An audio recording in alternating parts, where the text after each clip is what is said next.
Click করুন অ্যাপের bell আইকনে আর সাবস্ক্রাইব করুন এবিপি আনন্দ। সব সময় থাকুন খবরে। শিলিগুড়ির উপকণ্ঠে অথচ পরিষেবা তিমিরে।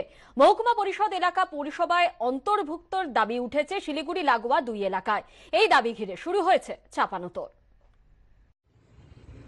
উত্তরবঙ্গের একমাত্র বিমানবন্দর এখানেই। জাতীয় সড়ক 1-এর পর 1 উড়ালপুল ছুঁয়ে গেছে এই অঞ্চল দিয়েই।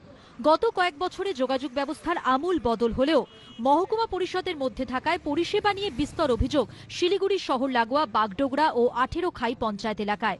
15ই নভেম্বর শেষ হচ্ছে শিলিগুড়ি মহকুমা পরিষদের মেয়াদ। তার আগে জোরালো হচ্ছে 2 এলাকাকে পুরসভায় অন্তর্ভুক্তির দাবি।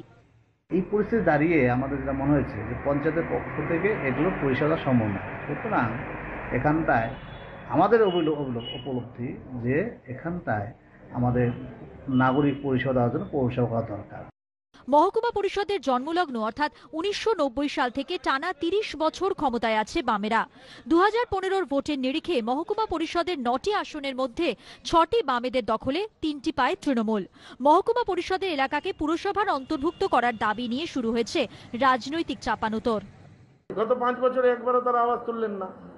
শেষ সময় দাঁড়িয়ে এটা জলঘোলা করার জন্য, রাজনীতিতে থাকার জন্য এই ধরনের প্রস্তাব আনছেন। সিপিএম তো এখন আর কোনো পিকচারে নেই, তৃণমূলও নেই, কারণ তারাও ব্যর্থ, তারা কোনো কাজ করতে পারেনি। আমরা আগামী দিনে এসে দেখিয়ে দেবো এই কিভাবে কাজটা করে রূপায়ণ করে জনগণ তার এর সুফলটা। পাল্টা তৃণমূল বিজেপিকে একযোগে আক্রমণ করেছে কংগ্রেস। গুরুত্বের কথা চিন্তা করে বিধানসভায় আমি প্রস্তাব তুলেছিলাম যে অবিলম্বে একটা উন্নত মানের পৌরসভা 18 খাই এবং বাগডোগরাকে কেন্দ্র করে তৈরি করা হোক। সময়ের দাবি মেনে গোটা এলাকায় কিন্তু পরিবেশ চাইছে যে পুরসভার অন্তর্ভুক্তি। ক্যামেরায় মলয় চক্রবর্তীর সঙ্গে সনদ ঝা, এবিপি আনন্দ, শিলিগুড়ি।